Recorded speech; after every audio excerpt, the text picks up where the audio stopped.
नमस्कार मित्रों, आज हम रीट एग्ज़ाम 2011 का सॉल्व्ड पेपर लेकर आए हैं। यह संस्कृत भाषा का पेपर है और लेवल 2 का पेपर है। लेवल 2 में पार्ट 2 का पेपर है, पार्ट 1 का पेपर और भी मैंने 2012 के पेपर अपलोड कर दिए हैं। यह वीडियो नंबर 8 है। 7 वीडियो में रीट एग्ज़ाम के सॉल्व्ड पेपर से संबंधित अपलोड कर चुका हूं, तो आप उन वीडियो को भी देखें।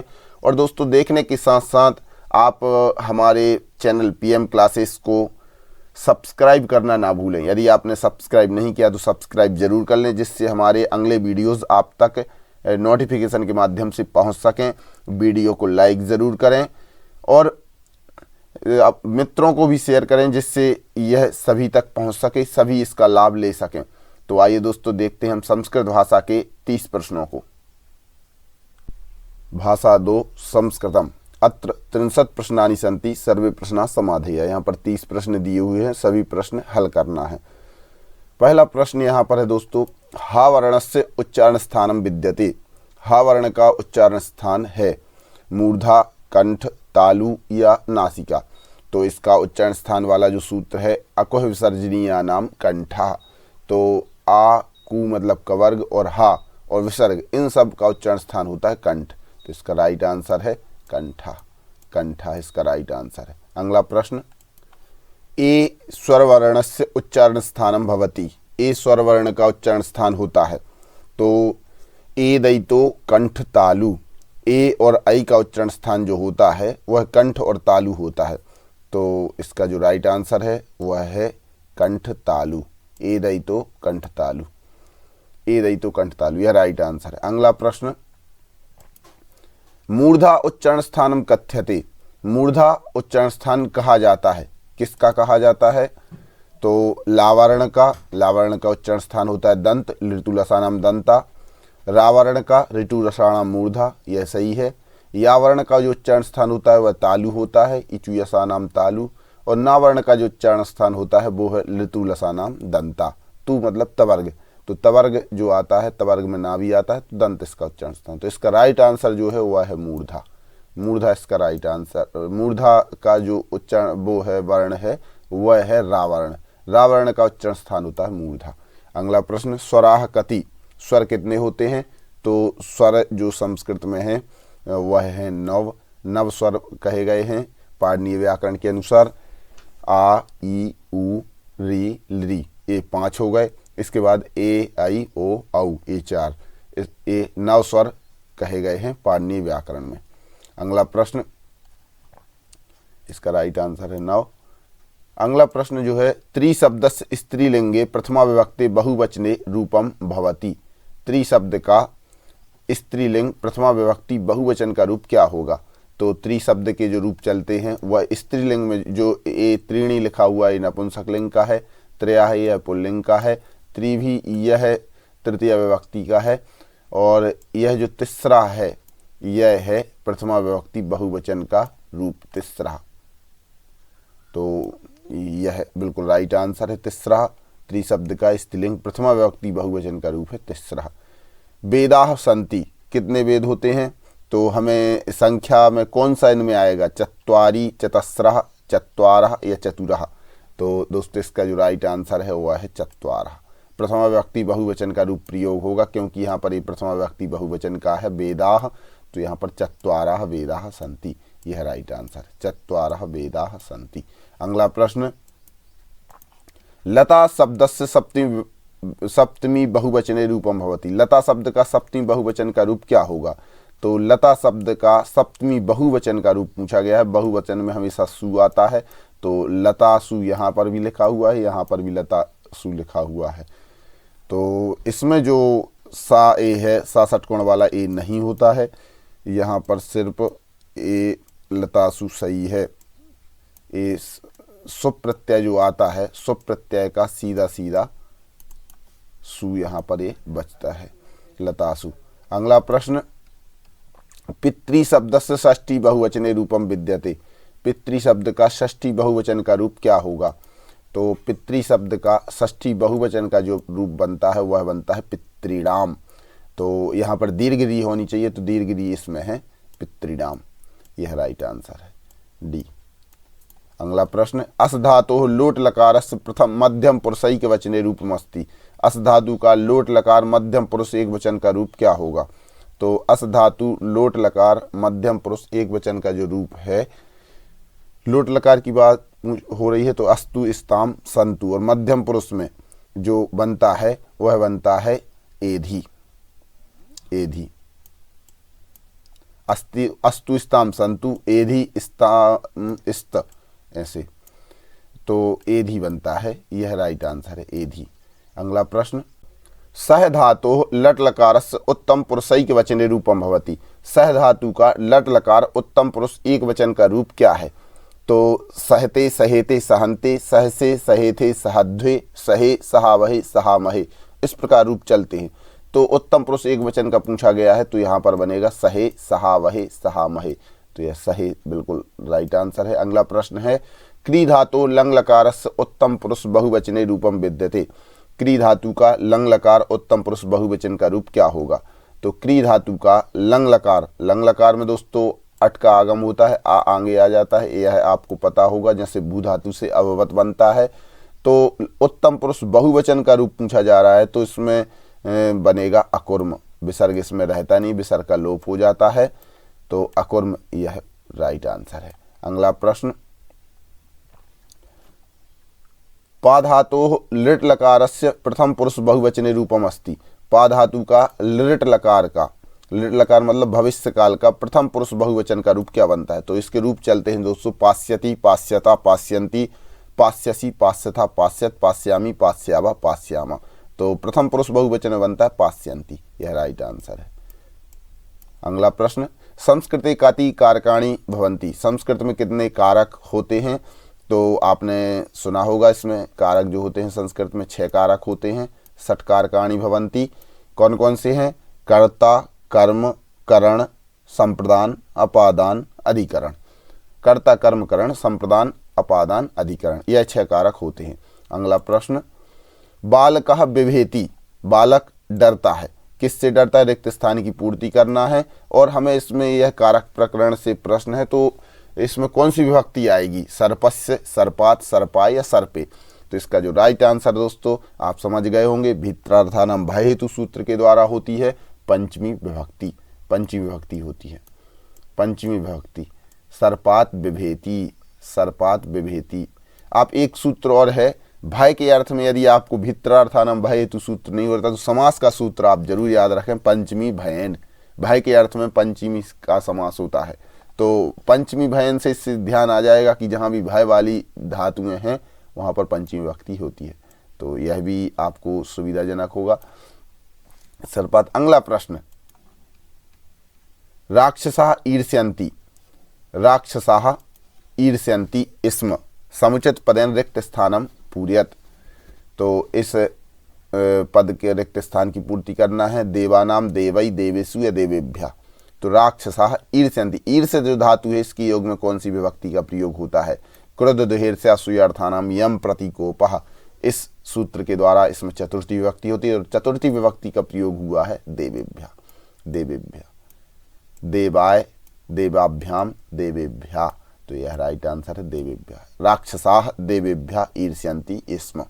अगला प्रश्न, गोविंदः शिरसा खलवाटः इत्यत्र रेखांकित पदे कारणम स्पष्टयतः। तो रेखांकित पद जो है इसका कारण स्पष्ट करना है कि इसमें शिरसा में किस कारक के द्वारा तृतीय विभक्ति हुई है। गोविंदः शिरसा खलवाटा, करणार्थे, अंग विकारार्थे, अपवर्गार्थे या फिर सहार्थे। तो सह शब्द का प्रयोग तो यहाँ पर नहीं है, इसलिए इसके कारण नहीं हुआ। करण भी यहाँ पर नहीं है, करण कारक साधक तमम करणम जो होता है। अपवर्ग फल की प्राप्ति भी यहाँ पर नहीं है, तो यहाँ पर है अंग विकार।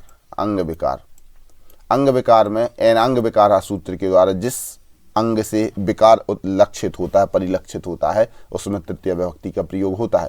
तो सिरसा, सिर से खलवाटा मतलब गंजा है, इस प्रकार तो सिर में तृतीय विभक्ति हुई अंग विकार के अर्थ में। इसके राइट आंसर है अंग विकारार्थे।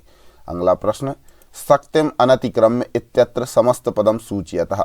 शक्तिम अनतिक्रम, इसका समस्त पद क्या बनेगा? समास करके कौन सा पद बनेगा?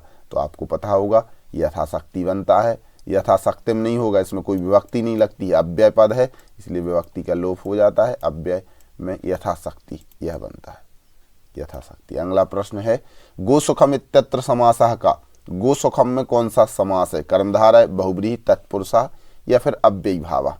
तो इसका जो राइट आंसर है दोस्तों वह है तत्पुरुष समास है गोसुखम में। और कौन सा समास है? चतुर्थी तत्पुरुष समास है, चतुर्थी तत्पुरुष समास इसमें हुआ है। इसका सूत्र है चतुर्थी तदर्थार्थ बलि हित सुख रक्षितई। बलि हित सुख और रक्षित ये शब्द जहाँ पर भी आ जाए तो वहाँ पर चतुर्थी तत्पुरुष समास होता है। तो यहाँ गोसुखम, गोभ्यः सुखम, गोसुखम, इस प्रकार विग्रह इसका है। अगला प्रश्न त्रयाणाम लोकानाम समाहारा समस्त पदम वर्तते। इसका समस्त पद क्या होगा? त्रयाणाम लोकानाम समाहारा, तीन लोकों का समाहार। तो यहाँ इसका जो समस्त पद समास करके पद बनेगा वह त्रिलोकी, त्रिलोकः, त्रिलोकम या त्रैलोकः। तो आपको पता होगा त्रयाणाम लोकानाम समाहारा इति त्रिलोकी, त्रिलोकी बनता है,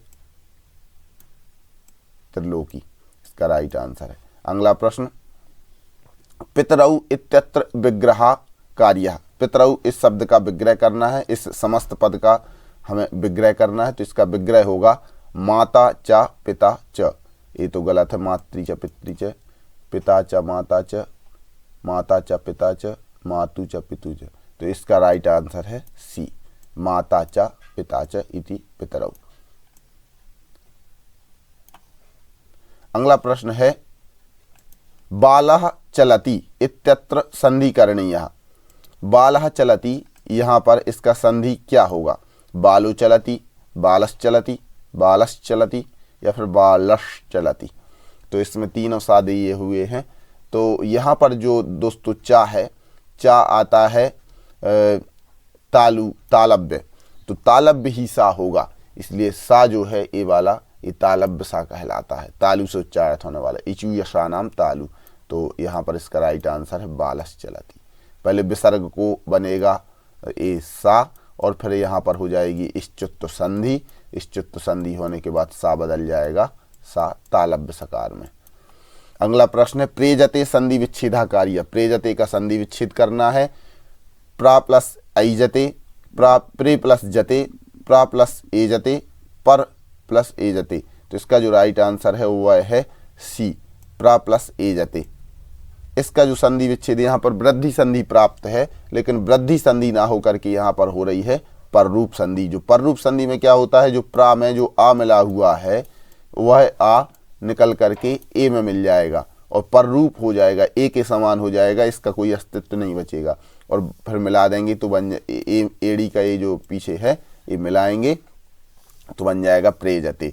इस प्रकार दोस्तों यहाँ पर पररूप संधि है, इसका सूत्र है एंगी पररूपम, एंगी पररूपम। अगला प्रश्न कोस्ति इत्यत्र कः संधि। कोस्ति यहाँ पर कौन सी संधि है? तो कः अस्ति कोस्ति। यहाँ पर जो संधि हुई है पूर्व रूप संधि, पररूप संधि, गुण संधि या वृद्धि संधि। दोस्तों यहाँ पर दो संधि, एक तो विसर्ग संधि भी है और उसके बाद यहाँ पर पूर्व रूप संधि है। तो इसका जो राइट आंसर है वह है पूर्व रूप संधि, पूर्व रूप संधि यहाँ पर है। इसका सूत्र है एंगः पदांता दति, एंगः पदांता दति सूत्र के द्वारा पूर्व रूप संधि यहाँ पर होती है। कृष्णः संधि विच्छेदः करणीयः। कृष्णः इस शब्द का संधि विच्छेद करना है। तो कृष्णा का जो संधि विच्छेद होगा कृष प्लस नः, कृष प्लस नः, कृष प्लस नः, कृष प्लस णः। तो इसका जो राइट आंसर है दोस्तों वह है कृष प्लस नः और इस ना को बदल जाएगा यह णा में सा के कारण, इस षटकोण वाले सा के कारण इसमें भी ना हो जाएगा और इष्टत्व संधि यहाँ पर हो जाएगी, कृष्णः बन जाएगा। अगला प्रश्न है संस्कृतम, संस्कृतम इत्यत्र कः उपसर्गः। संस्कृतम में उपसर्ग कौन सा है? तो सम, सु, उप या अव। आपको दोस्तों पता चल गया होगा संस्कृतम में सम उपसर्ग है। सम उपसर्ग पूर्वक क्री धातु से अक्ता प्रत्यय करने पर यह संस्कृत शब्द बनता है। तो सम उपसर्ग पूर्वक क्री धातु से यह संस्कृत जब बनता है तो सम उपसर्ग है। पच प्लस तः इत्यत्र प्रत्यय युक्त पदम भवति। पहले तो दोस्तों यहाँ पर ता में विसर्ग नहीं लगेगा, ये थोड़ा विसर्ग गलत है। पच प्लस ता इत्यत्र प्रत्यय युक्त पदम किम। तो प्रत्यय जब लगता है पच धातु में अक्ता प्रत्यय करेंगे तो कौन सा शब्द बनता है? पक्तः, पचितः, पतः या पक्वा। तो आपको दोस्तों पता चल गया होगा, पक्वा बनता है। यहाँ पर ता के स्थान पर पचो वह सूत्र के द्वारा, जो कि उसमें कृदंत प्रकरण में यह सूत्र आया है, पचो वह। पचो मतलब पच धातु से ता प्रत्यय के स्थान पर वाह आदेश हो जाता है और पक्वा बन जाता है। अगला प्रश्न है, उत्थाय इत्यत्र कहा प्रत्यय। उत्थाय इसमें कौन सा प्रत्यय है? तो उत्थाय यहाँ पर जो प्रत्यय है वह है कह प्रत्यय है, ल्यप प्रत्यय। ल्यप प्रत्यय यहाँ पर है, जो कि त्वा प्रत्यय के स्थान पर होता है समासे नए पूर्वे तो ल्यप सूत्र के द्वारा। तो ल्यप प्रत्यय यहाँ पर है। और यहाँ पर उत जो है वह है उपसर्ग और स्था धातु है, स्था धातु और ल्यप प्रत्यय। अगला प्रश्न है, विवादेन रिक्त स्थानम शुद्ध अव्ययन पूर्यात्। तो हमें यहाँ अव्यय का प्रयोग करना है खाली स्थान में। तो विवादेन मतलब विवाद मत करो, तो अलम होता है। विवाद बहुत हुआ, अलम विवादेन, अब विवाद मत करो। तो अलम शब्द आता है मना करने के अर्थ में, अलम विवादेन। तो अलम यह राइट आंसर है। अगला प्रश्न है, गुरु शिष्य से प्रश्न पूछता है। गुरु शिष्य से प्रश्न पूछता है। तो गुरु शिष्येण प्रश्नम पृच्छति, गुरु शिष्यात् प्रश्नम पृच्छति, गुरु शिष्यः प्रश्नम पृच्छति या फिर गुरु शिष्यम प्रश्नम पृच्छति।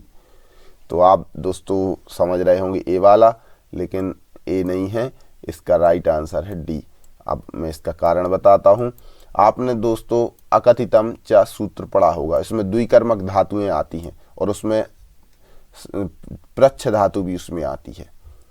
दोहे याच पच दंड रुद्र प्रच्छ, तो प्रच्छ धातु भी आती है। तो उसमें दो कर्म होते हैं। तो प्रश्नम तो यह मुख्य कर्म है, प्रश्न को पूछ रहा है। किससे पूछ रहा है? शिष्य से। तो शिष्य में भी द्वितीय विभक्ति का प्रयोग हुआ है, जो कि अपादान को गुण करके यहाँ पर कर्म कारक हुआ है अकथितम च सूत्र के द्वारा। तो शिष्यम जो है यह गौण कर्म है और यहाँ पर अपादान को बाधित करके कर्म कारक कर दिया गया है, इसलिए इसका राइट आंसर गुरु शिष्यम प्रश्नम पृच्छति, यह राइट आंसर है। हम सबको सत्य बोलना चाहिए, संस्कृतानुवाद करनी है, इसका संस्कृत अनुवाद करना है। तो हम सबको के लिए हो जाएगा वयम, तो वयम सब जगह लिखा हुआ है। सत्यम सत्य के लिए हो जाएगा सत्यम, तो सत्यम भी सब जगह लिखा हुआ है। अब बोलना चाहिए के लिए क्या आता है? बदामा। बदामा मतलब होता है बोलते हैं। बदिश्यामा मतलब बोलेंगे, बदेम मतलब बोलना चाहिए और बदंतु मतलब बोलो। तो बदेम होना चाहिए, यह राइट आंसर है बी। हम सबको सत्य बोलना चाहिए, वयम सत्यम बदेम, यह राइट आंसर है। इस प्रकार दोस्तों ये 30 प्रश्न हुए। इस प्रकार दोस्तों वीडियो कैसी लगी आप कमेंट बॉक्स में जाकर के जरूर बताएं। और दोस्तों यदि आपने हमारे चैनल को अभी तक सब्सक्राइब नहीं किया है तो सब्सक्राइब करके बेल आइकन जरूर दबाएं, जिससे नोटिफिकेशन के माध्यम से हमारे अगले वीडियोस आप तक पहुंच सकें। हमने और भी वीडियोस अपलोड कर दिए हैं, वीडियो नंबर 8 है, 7 वीडियो में रीट एग्जाम से संबंधित अपलोड कर चुका हूं, तो आप उन वीडियो को भी देखें। और भी सीटेट आदि से संबंधित वीडियो भी अपलोड हैं, वो भी रीट एग्जाम में बहुत ही आवश्यक हैं, तो दोस्तों आप उनको भी देखें। और दोस्तों वीडियो को लाइक करना ना भूलें। धन्यवाद।